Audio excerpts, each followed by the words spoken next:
Okay, let's unpack this. Have you ever been absolutely certain about a memory? Maybe a famous quote or like a detail on a character, even a big historical event, only to find out, nope, it never actually happened that way. Oh, definitely. It happens to a lot of people, right? Yeah, you're not alone. This fascinating phenomena is called the Mandela Effect. Mm-hmm. The term itself, it was coined back in 2009 by a researcher, Fiona Broome.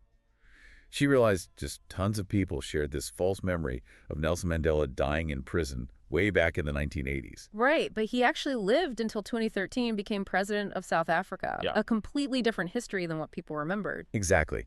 So today, we're going to really dig into some of the most, iconic examples that kind of challenge our whole perception of reality in this deep dive. Yeah, there are some really good ones. Like, think about the Monopoly man, Rich Uncle Pennybags. Does he have a monocle in your mind? Picture him now. I think he does. Or maybe. See? But interestingly, if you actually check, nope, Hmm? no monocle. Or Pikachu, you'd swear there's a black tip on his tail, wouldn't you? Yeah. It feels right. Yeah, it definitely feels like it should be there. Surprisingly, no. That detail just isn't there. Yeah. And the Berenstain Bears, is it Berenstain in your memory, ending with an E? That's how I always said it. Berenstein. Me too. But it's actually Berenstain with an A. It always has been, apparently. Yeah. Even famous movie lines, like Yeah. what we think Darth Vader says to Luke, Luke, I am your father. The classic line. It was never actually spoken that way. The real line is just, no, I am your father. No, Luke. No, Luke. And maybe the most surprising, from Snow White, it's not mirror, mirror on the wall. Oh, come on. Everyone knows that one. Right. But it's actually magic mirror on the wall. Magic mirror. Seriously. Seriously. And look, it's not just about, small individual memory slips. It's about these incredibly specific mass false memories shared by millions of people all over the world. Yeah, that's the key part. It's not one person misremembering. It's this collective shift. Right. A collective shift in perception. And this is where it gets really interesting, because if it's not just our individual brains messing up, what else could be going on?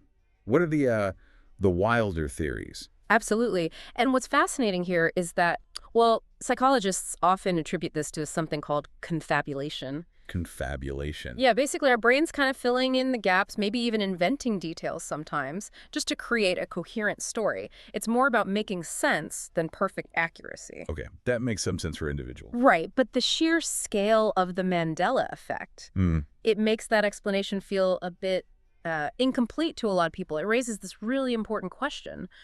Why do millions of people confabulate the exact same incorrect detail? Yeah, good point. The same missing monocle, the same movie line. Precisely. So if it's not just a simple quirk of individual memory, what else could be at play? Well, one popular theory, and it's pretty out there, suggests it could be actual evidence of parallel universes. Oh, okay. Parallel universes. Yeah. The idea isn't just faulty memory. It implies our consciousness might literally be sort of shifting between different realities. Realities where these details are true, which makes our current reality feel slightly off. It's a really mind-bending idea, isn't it? Challenges the very stability of, everything. That is a lot to think about, shifting realities. Wow. And then there's another fascinating proposition. This one links the Mandela effect to large-scale scientific experiments, specifically thinking about CERN's Large Hadron Collider. CERN, how would that work? Well, some speculate that CERN's high-energy particle accelerators, by smashing particles together at incredible speeds, could be subtly tampering with reality at a quantum level. Like messing with the fabric of space-time. Kind of, yeah. The idea is these experiments might be creating tiny ripples or changes in space-time, subtly altering our collective reality. And maybe these widespread memory discrepancies are how we perceive those changes. So like side effects of advanced physics. That's one way to think about it, yeah. And then perhaps the most unsettling theory for some people even believe we're simply seeing cracks, glitches in a simulated reality. Like the Matrix. Sort of, yeah. If our world is a giant computer simulation, as some philosophers and even scientists propose, then these Mandela effects could be seen as bugs or patches in the code. Glitches in the Matrix. Exactly. It suggests our reality isn't quite as solid as we assume. It makes you question, free will and everything if our world can just be changed or updated. Okay, that's a heavy one too. Simulation theory. It is. So if we try to connect all this to the bigger picture, right, the various theories around the Mandela effect, you've got the psychological stuff like confabulation, then these more speculative ideas like reality shifts or simulation glitches, they all seem to underline one really profound truth. Reality might not always be what it seems. And our memories, even the ones we feel absolutely sure about, can be surprisingly fluid and maybe even collectively influenced. It really challenges us to rethink how we even verify what we believe is true. Right, so what does this all mean for you listening right now? Good question. Well, the next time you're absolutely 100% sure of something from your past. The Mandela Effect. You know, those times you remember something really clearly, a movie line, maybe a logo.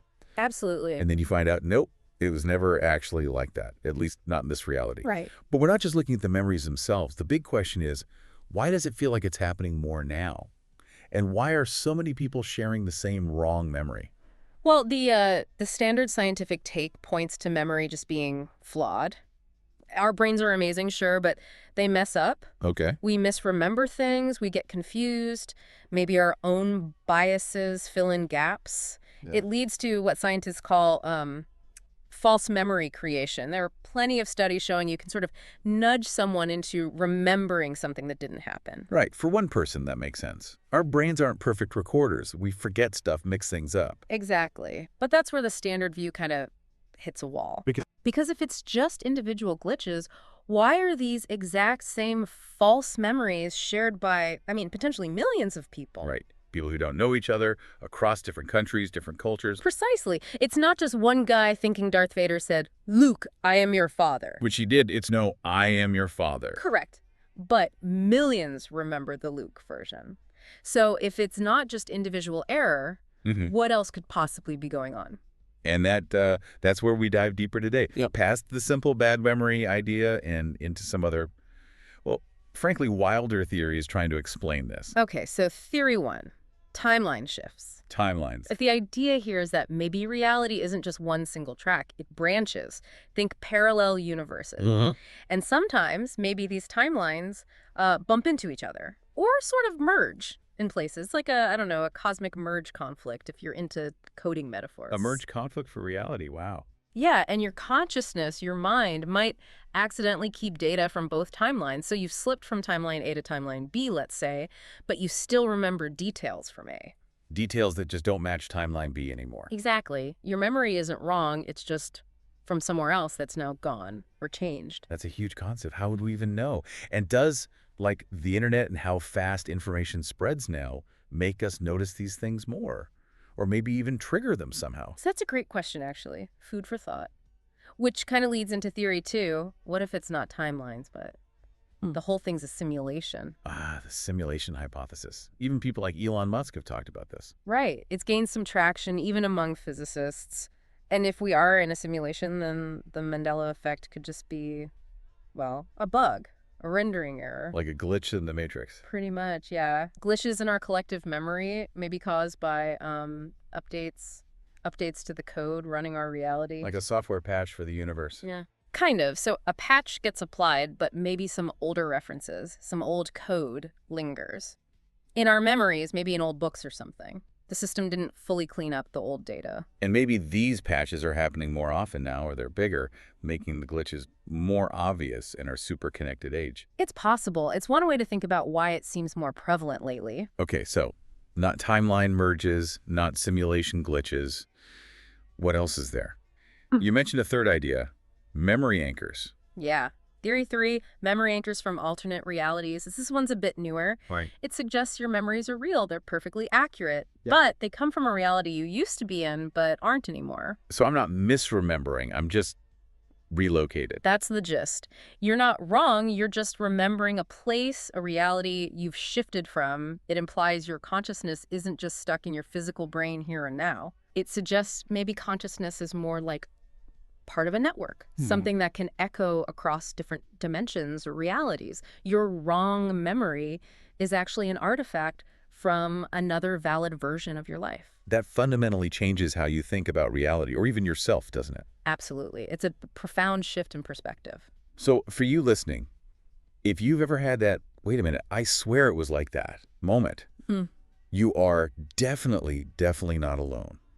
The sheer scale of this, the number of people sharing these specific wrong memories, it's kind of staggering. It really makes you stop and think, doesn't it? Question what you take for granted. So still think it's just a spelling mistake? Yeah. Like Berenstain versus Berenstein? Could be. For some things, maybe. Maybe, maybe not. Because really, if millions of people all remember the same wrong things, maybe the mistake isn't just in our heads. Maybe it's somewhere else entirely. Maybe it's in the universe itself.